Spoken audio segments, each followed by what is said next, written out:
Otro conjunto del que vamos a hablar son los números racionales. Estos, al igual que el conjunto de los números naturales, surgen al tener deficiencia en algunas de sus operaciones. Por ejemplo, así como los enteros surgieron al momento que hacíamos la resta entre dos números naturales y cuyo resultado era negativo o cero, entonces surgía así el conjunto de los enteros. Ahora va a pasar algo similar. Ahora, por ejemplo, si tenemos un cociente de dos números enteros, puede que ocurran dos casos tal como tenemos aquí. Por ejemplo, si yo divido 12 entre 4, esto me dará 3, donde 3 es un número entero. Pero si yo divido 7 entre 4, por ejemplo, esto me dará 1.75 y 1.75 no es un número entero. Por lo tanto, nos estamos enfrentando otra vez a la situación donde no tenemos respuesta para alguna de las operaciones dentro, en este caso, de los números enteros. Surge así el conjunto de los números racionales, el cual se define de la siguiente manera. Los números racionales que representamos con una Q con doble raya son los elementos X, que son aquellos definidos por un cociente A sobre B, donde A y B son números enteros y B es distinto de cero. Esta salvedad siempre la tenemos que hacer porque recuerden que la división entre cero no está definida, tal como vieron en cuarto cuando se habló de números racionales y números enteros también. Bueno, esto significa que un racional se puede definir como el cociente entre dos enteros. Los números racionales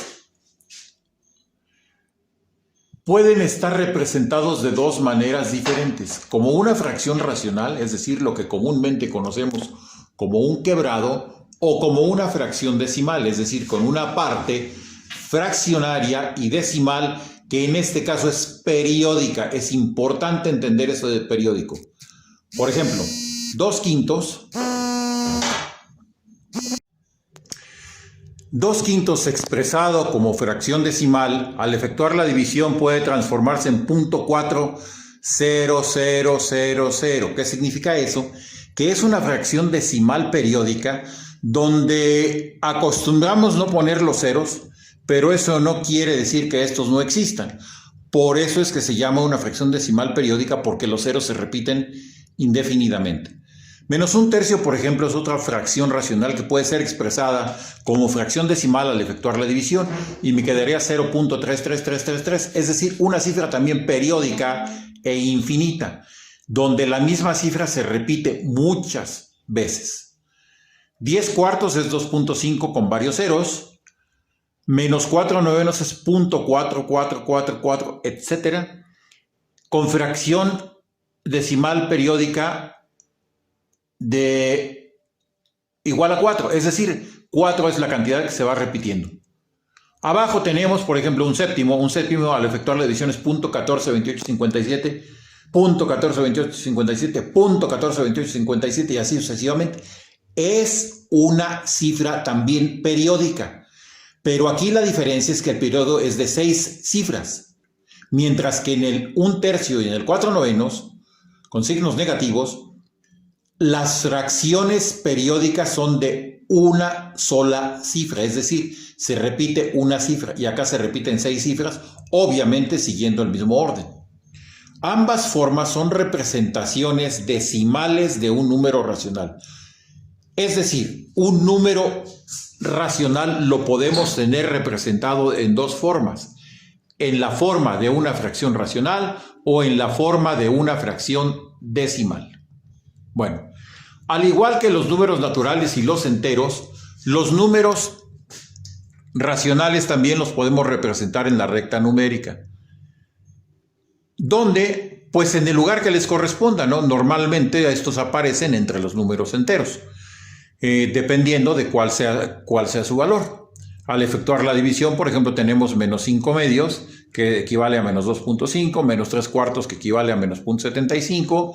Del lado positivo tenemos 7 cuartos, que es 1.75, tenemos 10 tercios, que es 3.333333, y así sucesivamente.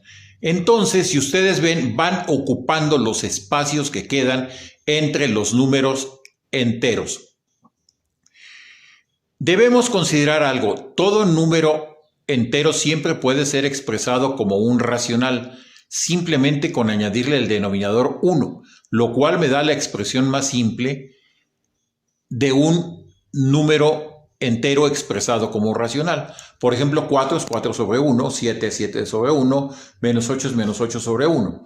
Esa es su representación racional. Aquí claramente podemos ver que cualquier número entero sí puede ser siempre expresado como un número racional, pero no necesariamente un número racional puede ser expresado como entero. Esto solamente en el caso que la división sea exacta. Por ejemplo, si tenemos 10 quintos, pues son 2 enteros. O si tenemos 40 octavos, pues son 5 enteros. Eso solamente ocurre cuando la división es exacta. Los números racionales tienen una propiedad llamada densidad, la cual establece que entre dos números racionales siempre es posible encontrar un nuevo número racional. Para ello, ¿qué es lo que hacemos? Pues tomamos dos números racionales, los sumamos y el resultado lo dividimos entre 2 y eso me dará un nuevo número racional que está siempre entre ellos. Esta propiedad es exclusiva de los racionales, no la tienen ni los naturales, ni los enteros, ni los irracionales, ni los reales, ni los complejos. Pongo un ejemplo, quiero yo encontrar un racional que esté entre 1/2 y 3/4. ¿Qué hago? Lo sumo y lo divido entre 2. Al sumarlo me da 5/4, al dividirlo entre 2 me da 5/8. Y lo localizo en la recta numérica. Si ustedes ven, queda a la mitad entre 1/2 y 3/4. Si ahora queremos otro que esté entre 5/8 y 3/4, pues el proceso es el mismo. Sumamos y dividimos entre 2. Ahora me dará como resultado 11/16 y así sucesivamente. Siempre podré encontrar un nuevo número racional entre dos números racionales dados. Los racionales tienen infinidad de aplicaciones y de utilidad en prácticamente todas las ramas del conocimiento que tenemos.